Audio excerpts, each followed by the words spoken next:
Yardımını ondan esirgeme. Onu bu yolda muzaffer kıl. Kardeşimi kurtarması için ona güç ver.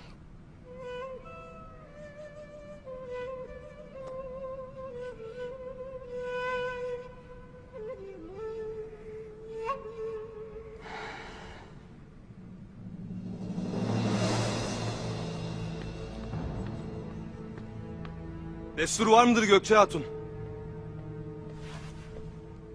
Hayırdır Boğaçalp? Ertuğrul Bey ile Tuğtekin Bey birbirlerine girdiler. Zor ayırdık. Ne dersin sen Boğaçalp? Neden kavga etmişler? Biz de anlamadık Gökçe Hatun.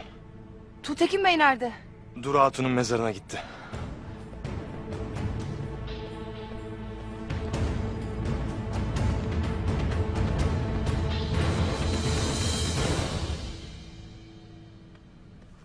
Oğul destur var mıdır? Estağfurullah ana, buyur.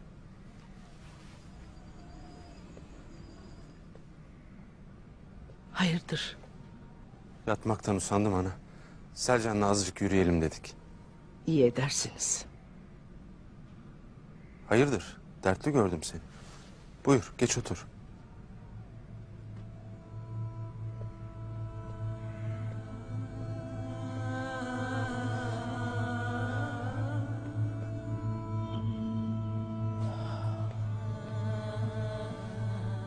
Hayırdır ana?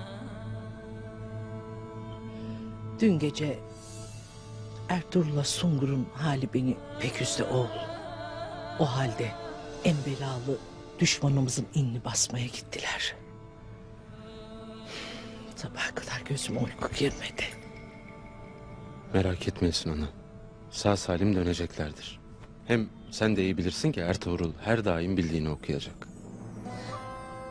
Dün seninle, bugün Sungur Tekin'le.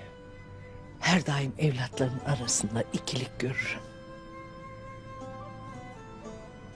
Yarın ne olacak peki? Bu beladan kurtulduğumuzda nasıl bir bela bizi bulacak? Ana, göç kapıda. Ertuğrul gerekirse toyun kararına bile sırtını döneceğini belli etti. İcap ederse tek başına Bizans sınırlarına gidecektir. Eğri oturalım, doğru konuşalım. Gayrı kayılar için ayrılık vakti gelmiştir. İcap ederse Ertuğrul tek başına yola düşer. Nice Alp de onunla birlikte o yola düşecektir.